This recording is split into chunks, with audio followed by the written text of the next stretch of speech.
بسم الله الرحمن الرحیم.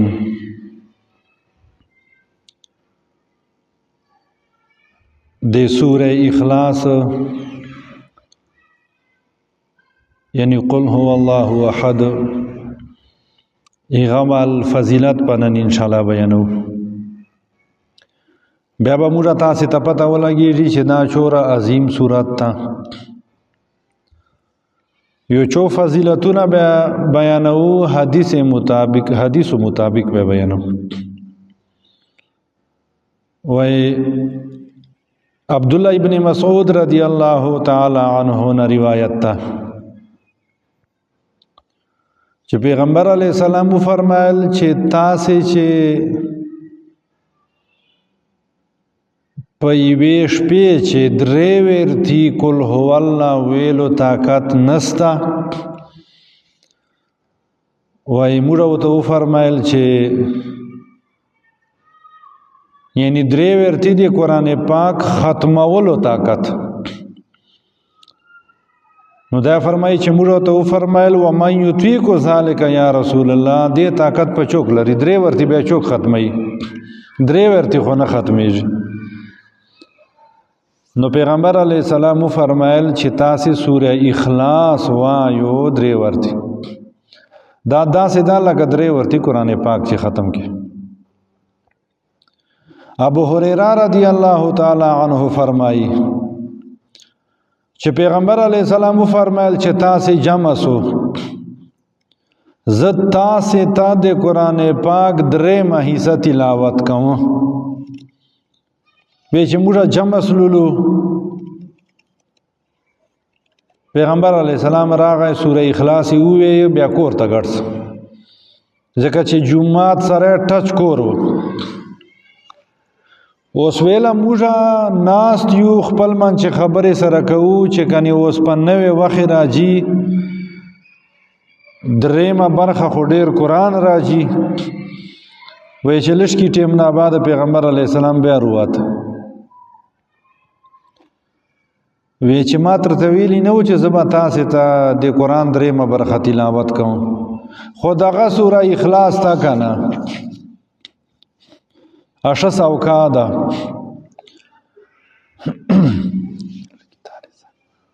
بیا ما ته سوکای.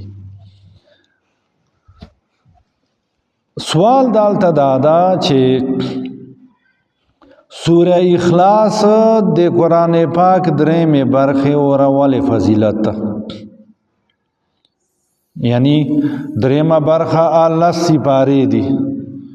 اوس چې یو سړی دا سورہ اخلاص وایي نو داسې دا لکه لسی پارې تلاوت چې سړی وکړي. دا ولې دغسې ده؟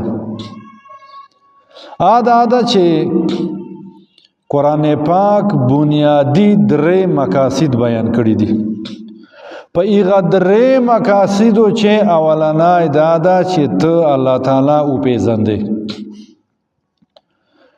او دویمه دا ده چې ته سیخه لار وپېژندې، او دریمه دا ده چې ته دا خبره وپېژندې چې مړېږه به بیا پورته کېږي، معنی به پته کېږي. نو د اولنۍ خبرې د الله تعالی تعریف په دغه صورت چې بیان سلای ده، بل په یو چې داسې نه ده بیان چې الله تعالی یو ده، نه دایله چا پیدا ده، نه دنه چوک پیدا دي، او بالکل په یو لیول باندې الله تعالی سره چوک برابر نسته.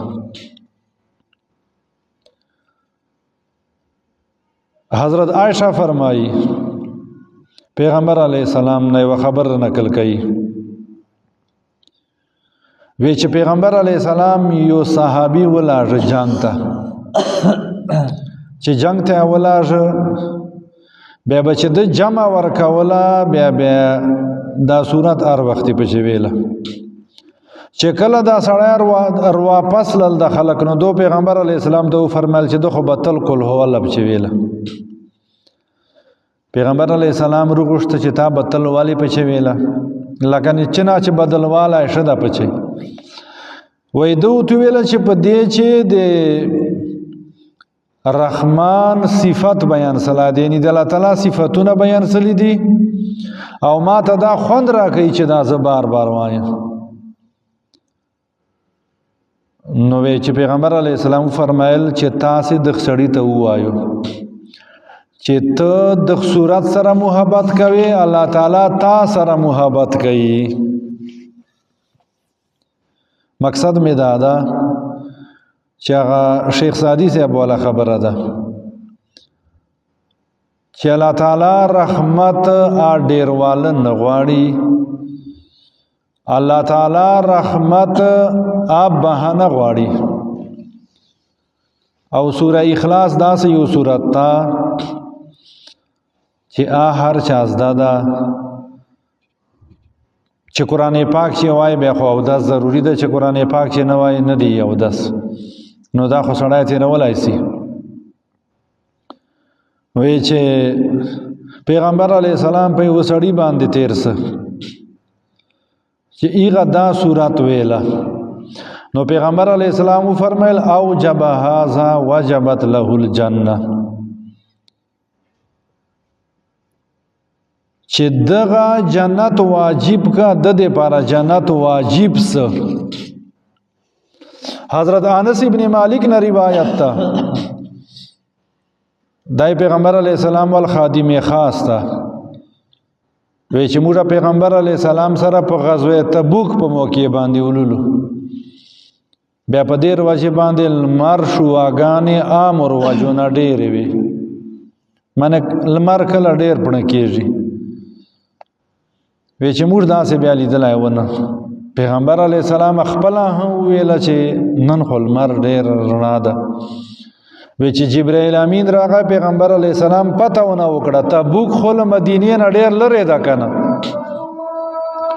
نو جبرائیل امین ورته وفرمایل چې معاویه ابن معاویه اللیثي دا یو مسلمان ده په مدینې چې وفات سلی ده. الله تعالی په زرانو زرانو فرشتې د جنازې تر لږلې دي. نو پیغمبر علیه السلام ته فرمایل چې بیا څه شی و داسې چې د الله تعالی دوره فضیلت ورکړ؟ وایي دا صورت پې ویله، دا دوره ګران صورت نه ده، دای جی ټولې حدیثو والے فضیلتونه شو. که یو سړی وایي یوه زنانه وایي چې موږ د معیشت د پیسو ګټنې تنگ دستی ده، نیستی ده، وی چې پیغمبر علیه السلام فرمایل من قرأ قل هو الله احد حین یدخل منزله نفت الفقر عن اهل ذلك المنزل والجیران. وی پیغمبر علیه السلام فرمایل چې کوم سړی دا صورت اوویله قل هو الله احد، یعنی دی هغه وظیفه یې تم کړه د کور نه نه ګاونډیانو نه بیا نیستي ورسره لاړه سي، نو دا تقدیر ورسره بدلیږي. بل دا ده چې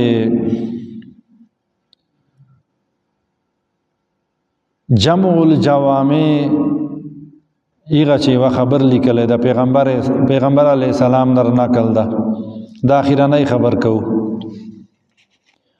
وای پیغمبر علیه السلام وفرمایل چې یو سړی یو انسان مسلمان 200 ویرتی دا صورت وای 50 کالو گناهونه به الله تعالی معاف کوي، خو چې 4 شیانو نه جان بچ کی. 4 شیان کوم دي؟ الدماء ناحق قتل نه چې جان بچ کی، والاموال حرام مال نه جان بچ کی، والفروج شرمگاه حفاظت کی، والاشربت شراب چشنو نه جان بچ کی.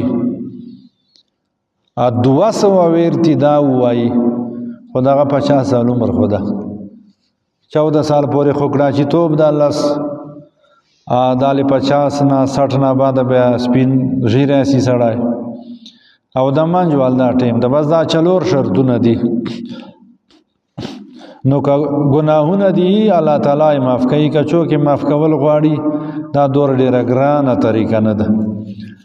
سبانه به ان شاء الله که خیر و بیا ترجمه شروع کوو دا سی مختصره غوندې زه ته کوم. الله تعالی فرمایي قل تو ورته ووایه ای حبیبه هو الله الله تعالی چې دا احد یکتا ده یو د الله الصمد آی چا محتاج نه ده ټول خلک د محتاج دي. لم یلد اولاد نسته ولم یولد ان دای دی چا اولاد ده ولم یکن له انسته د پارا کفوا چې د غوندي هم احد ایچوک. الله تعالی دې عمل کولو توفیق نصیب. اللهم امین. یا الله دا ترجمه تفسیر کمی بیشی سره موږ نه قبول کی چور ارویدون کی دی یا الله خپل شان مطابق نیکی وته نصیب کی. لانجو کا شالو نه موږ ټول وساتي. یا الله خیر باران رحمت په قدر حاجت نازل کی. یا الله عالمی اسلام ته خیر کی. اللهم انصر من نصر دین محمد صلی الله علیه وسلم وجعلنا منهم. یا الله ته موږ حامی و ناصر سي ټول خلقنا تراوی نفلنا ذکرنا قبول. یا الله موږ نوجوانانو ته د بوډاګانو ادب کولو توفیق نصیب کی. بوډاګانو ته په وړو باندې شفقت کولو توفیق نصیب کی. اخیره خاتمه په ایمان کې وصلی الله ورنه قبول کی. ټول مسافر ته خیر کی. یا الله عالمی اسلام ته خیر کی. لانجو کشانو مصیبتونو موسات چا باندې کرزی یا الله ته خپل غیب و خزانو اسباب ته برابر کی. چا اولادونه یا الله نیک عمل کی. یا الله چا باندې دا خوشی برخه هر چا باندې کی. یا الله علیم بذات الصدور چا پسینو جی چې قسم جائز اسوالونه ته پورا کی. اخیره خاتمه په ایمان کې وصلی الله